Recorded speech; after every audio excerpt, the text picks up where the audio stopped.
9 de la mañana con 31 minutos. Esta es la Mesa de la Mexicana. Aquí es donde dirimimos todas las verdades. Aquí es donde se sabe todo, absolutamente todo. Y mire, hemos estado tan metidos los mexicanos últimamente en este relajo. Que si Loret, que si el presidente, que si España, que si el hijo del presidente, que si Houston y que bueno, total, tenemos tanto relajo que se nos está perdiendo de vista algo toral. Algo sumamente importante y que de verdad es la verdadera agenda del gobierno federal. La reforma eléctrica. Ese asunto está verdaderamente candente. Ese sí debería de interesarnos. ¿Sabe por qué? Porque si se aplica tal como lo está proponiendo el gobierno, va a ser un despojo. No solo para la nación, sino para usted mismo. Lo va a sentir, mire, aquí, justo en el bolsillo. Y como que ya todo el mundo anda con el asunto de Belinda y que sinodal y que todo el asunto y andamos todos perdidos en la taruga. No. Aquí en la Mexicana todavía tenemos justamente la agenda política y la agenda gubernamental en la mesa. Y para eso necesitamos a los expertos, a los que de verdad le saben. Y de verdad le quiero agradecer mucho a Juan Manuel Ávila Hernández, presidente de Coparmex Aguascalientes. ¿Qué tal? Bienvenido. Muchas gracias. Que nos venga a platicar precisamente, porque además Juan Manuel, sí, de que si le sabe a un tema, es precisamente al tema energético. Es uno de los más grandes y principales expertos en la materia en Aguascalientes. Y vaya que hay mucho de qué hablar sobre este tema. A ver, mi estimado Juan Manuel. Este asunto de la reforma eléctrica, para irnos ya sobre el tema directamente, en el caso de que se llegara a aplicar tal como lo está planteando el gobierno de la 4T, ¿qué implicaría para la industria y particularmente para Aguascalientes? Bueno, pues antes que nada agradecerte por la invitación y pues mandarte un saludo y a todo tu auditorio también, desearles un muy buen día. La reforma como está siendo planteada es bajo principios ideológicos más que técnicos, bajo razones que son a medias, ¿no? Verdades a medias más que nada.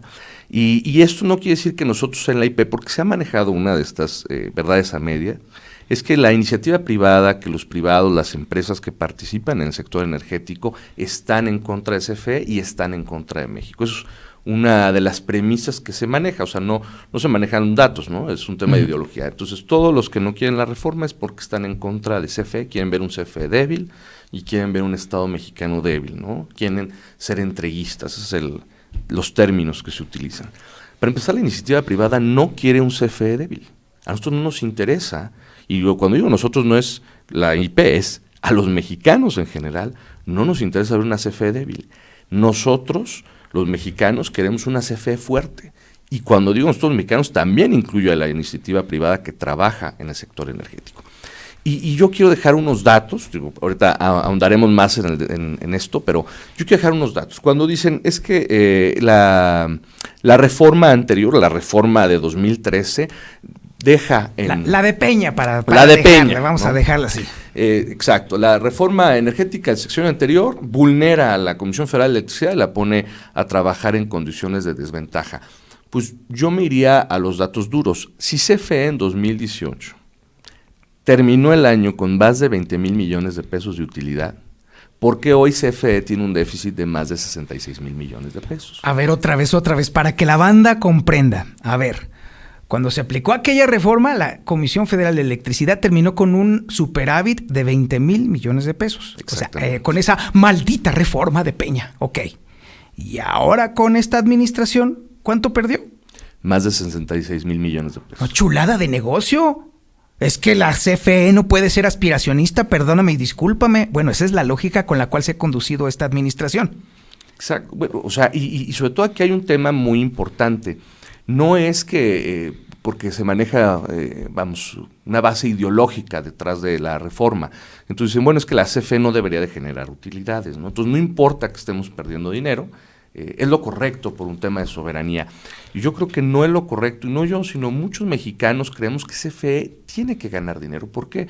Para que le pague buenas prestaciones a sus trabajadores, que lo hace, pero también para que invierta más en infraestructura, para que desarrolle más, desarrolle tecnología propia, y entonces sea un agente principal, como lo ha sido y sigue siendo, y podrá seguir siéndolo en el mercado eléctrico mexicano, pero un agente sólido, porque además tiene un recurso que puede generar a través de sus operaciones. Y entonces, si hoy la ley sigue siendo la del sexenio anterior, ¿no? La reforma de Peña, como dicen, sigue estando vigente, no se ha cambiado. ¿Qué es lo único que cambió de la administración anterior a esta?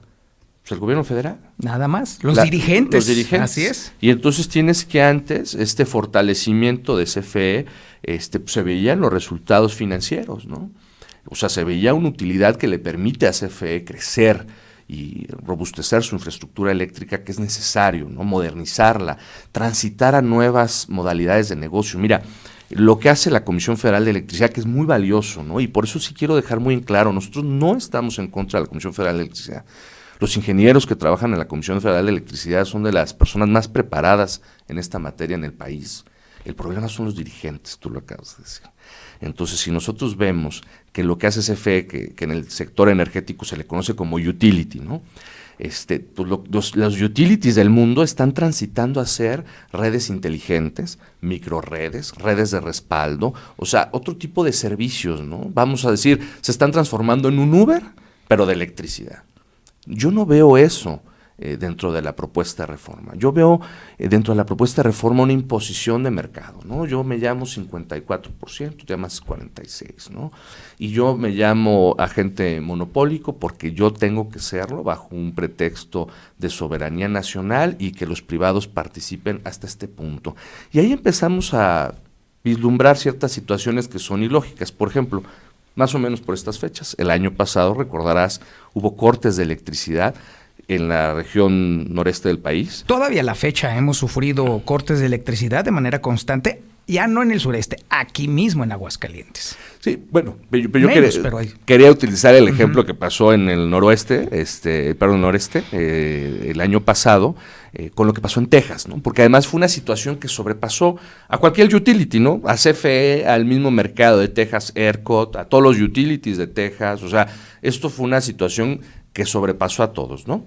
Y entonces cuando en las mismas mañaneras, estos son datos que el presidente publicó en sus conferencias matutinas, vemos las plantas eléctricas que salieron al rescate, ¿no? O sea, que pudieron echar a andar la red eléctrica más rápido. Y sí, vemos obviamente plantas de CFE, vemos plantas de privado, vemos plantas con tecnologías fósiles, gas natural, por ejemplo, ciclos combinados, pero también vimos energías renovables. Y ahí, pues, en algunos nodos específicos de la región noreste del país, los privados fueron los que más generaron. Entonces, por ejemplo, en una situación como la del año pasado, bueno, por ley ya se hubiera violado la Constitución. ¿Qué va a pasar si se cae la red? No, pues es que nada más un porcentaje de nosotros y el red, y como si nosotros no podemos entregarlo, pues tampoco los privados, porque ya también viene por ley, ¿no? O sea, nosotros tenemos que entregar una cantidad preponderante y ante una situación de emergencia, bueno, pues ni modo, ¿no? ¿O qué van a hacer? ¿O permitirlo? Bueno, pues sería violar la misma Constitución. O sea, desde ahí el planteamiento está mal. Si lo que se busca es fortalecer a la CFE, la misma Coparmex, nuestro presidente nacional, acaba de estar en el Parlamento abierto. Entregamos una serie de propuestas dentro del marco normativo que tiene hoy el gobierno, o sea, que existe actualmente, de cómo fortalecer a la CFE y no tener que hacer cambios regulatorios. Con la misma ley vigente se puede fortalecer, es más, así venía siendo. Que había cosas que mejorar de la ley porque tal vez eran inoperantes en las condiciones que tiene el país, es cierto, hay que siempre actualizarnos, nada está escrito en piedra.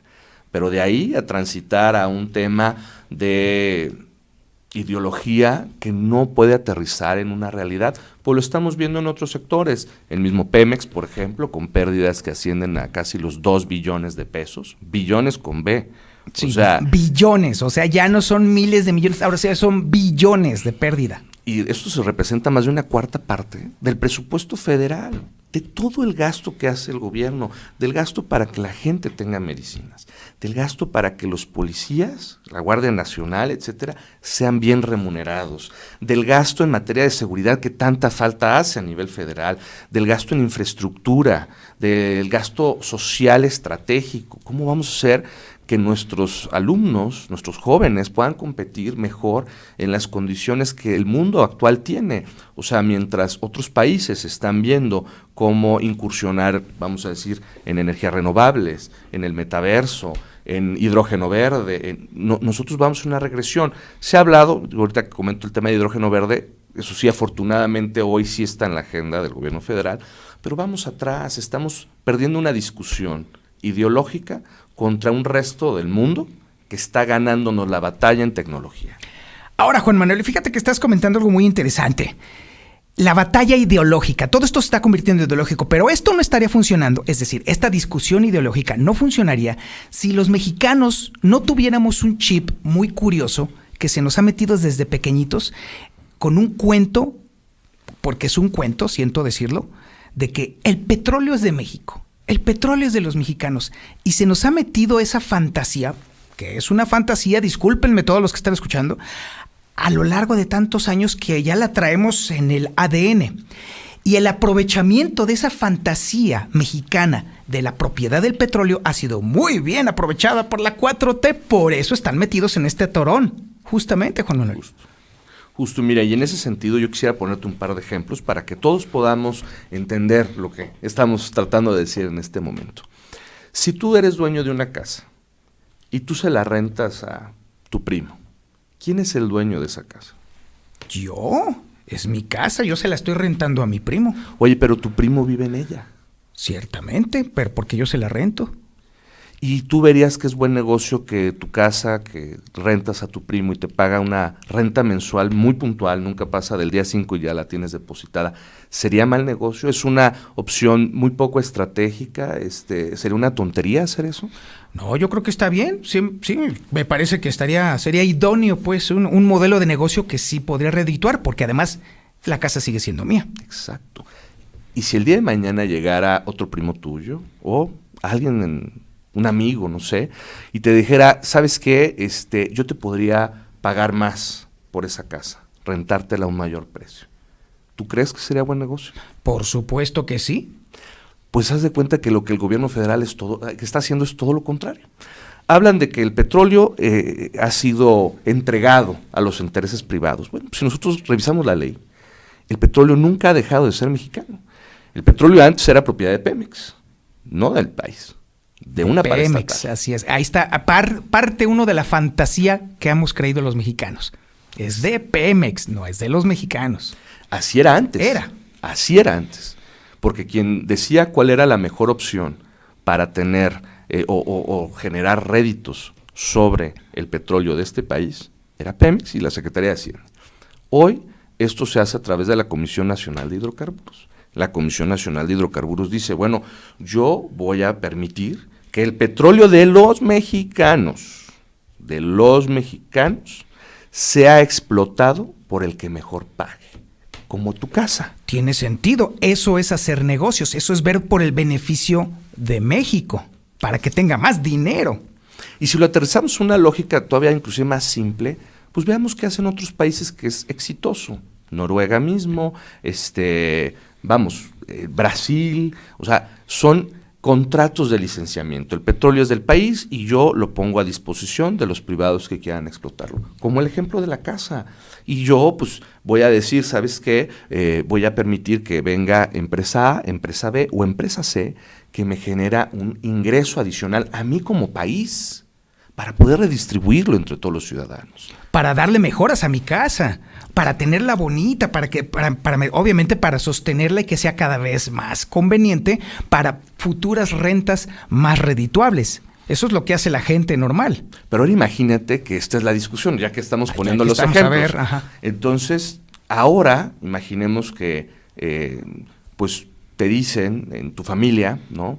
Oye, ¿sabes qué? No se la rentes a este otro cuate tuyo que te quiere pagar el doble. Síguesela rentando a tu primo. Y resulta que tu primo no solo ya no te paga la renta, sino que tiene un desastre en tu casa. que además tú tienes que meterle dinero y remodelarla. Achis. Tu operación de rentarle tu casa a tu primo, hoy, en el balance, en el estado de resultados, genera pérdidas. O sea, no solamente no estoy recibiendo la lana que debería de merecer por la renta de esa casa, sino que además mi casa se está destruyendo, y nomás porque es mi primo, porque me dicen que hay que tener alianza a fuerza con la familia, porque ideológicamente la familia es primero antes que el negocio. A ver, podrá parecer una payasada, pero es entonces lo que está sucediendo en Pemex. Exactamente. Y me voy a poner un ejemplo, no porque no quiero ser el comercial de la empresa, pero hubo una empresa el año pasado que ganó un contrato de licenciamiento, exploración y perforación en el Golfo de México, a través de las subastas de las rondas petroleras que hicieron la administración anterior. Llegaron, invirtieron alrededor de $128 millones y dijeron, esta zona, con los precios que tenemos del petróleo y los que nosotros podemos predecir, y las condiciones que tenemos hoy en el mercado de petróleo, más aparte de la inversión que hay que hacer, ya nos gastamos más de $120 millones, o sea, todavía falta hacer más inversión para extraer, hemos decidido dejar el contrato. ¿Y tú sabes qué pasaba ahí? Que ese contrato además decía, no solo me pagaste por entrar, ¿no?, porque vinieras a esta ronda, no solo invertiste tú tu dinero, más de $120 millones, sino que además por dejar el contrato me vas a pagar $40 millones. Y los pagaron. Es decir, México en esa operación no solo no gastó dinero, porque no tuvimos que gastar un solo peso como país para explotar un bloque que no iba a ser rentable, sino que nos pagaron por intentarlo y además nos pagaron por salirse. Fíjate nada más. Bueno, es lo que en el mundo de los negocios económicos se conoce precisamente como los riesgos, pues, que corren las empresas, y que en todo caso, si no lo quieren, igual pagan una penalización y se beneficia a México. Y se beneficia a México, es lo más importante, y se beneficia a México. Pero si nosotros estamos con este mito de que somos una potencia petrolera, a mí yo te quiero dejar unos datos. Hoy el país saca alrededor de 1.7 millones de barriles diarios, ¿no? Previo al descubrimiento de Cantarell en los 70s, México sacaba 600,000 barriles, ¿sale? Eso era nuestro mercado. Nuestra producción, perdón. Muy poca gente recordará que inclusive al inicio del sexenio de López Portillo se hablaba de que íbamos a tener que empezar a importar petróleo. Entonces de repente México encuentra el tesoro de la casa de la abuela, Cantarell. Y si lo ponemos en la misma perspectiva, estos ejemplos como el de la casa, pues si tú, en tu casa, que te heredó tu abuela, encuentras un tesoro, pues bueno, ese tesoro te podrá hacer rico, pero ¿verdaderamente eres rico? O sea, una cosa es encontrar un tesoro y un golpe de suerte en ese sentido, pero de ahí a que eso se convierta en una industria y que sea la industria del país, hay una distancia bastante grande. Entonces, México sacaba 600,000 barriles, hoy saca 1.7 millones. Veamos contra Estados Unidos, ¿no? Porque siempre nosotros hemos dicho que somos una potencia petrolera y que los americanos dependen de nosotros. Estados Unidos, previo al descubrimiento de Cantarell, en la década de los 70s, sacaba 4 millones de barriles de petróleo diarios. ¿Cuántos barriles crees que saca hoy? 16 millones. Ahí está la diferencia. Y yo creo que esa es la mejor manera de demostrar el por qué vivimos con este tema ideológico basado en verdades a medias o en mentiras muy elaboradas. ¿México es un país petrolero? ¿Es una potencia petrolera? No, México es un país que tiene una industria petrolera interesante y que la ha tenido durante muchos años, pero como tiene la industria petrolera, también tiene la industria aeroespacial, también tiene la industria automotriz. Ese es el nivel de industria de petróleo que hay en el país. De ahí a creer, como lo está haciendo el gobierno federal, que el petróleo es otra vez ese tesoro, o sea, le estamos tirando a sacar la lotería 2 veces. Eso es lo que queremos hacer, o esa es la política pública que quiere poner el gobierno federal. Vamos a ver si encontramos otros yacimientos así de rentables. El problema es que de aquí a que se encuentren con una petrolera que pierde dinero a raudales, pues ya de que aquí los podamos explotar, ya no se va a usar. No va a suceder, evidentemente. Hay mucho por platicar sobre este tema y sobre todo sobre esta idea lunática que tenemos los mexicanos de que todavía el petróleo nos va a salvar. Como van las cosas, definitivamente no va a suceder, pero ya será tema para otra mesa, mi querido Juan Manuel Ávila Hernández, presidente de Coparmex Aguascalientes, muchísimas gracias. Gracias por y te estaremos invitando más seguido para continuar con esta discusión. Con mucho gusto. 9 de la mañana, 50 minutos. Esto es Infolínea de la Mañana.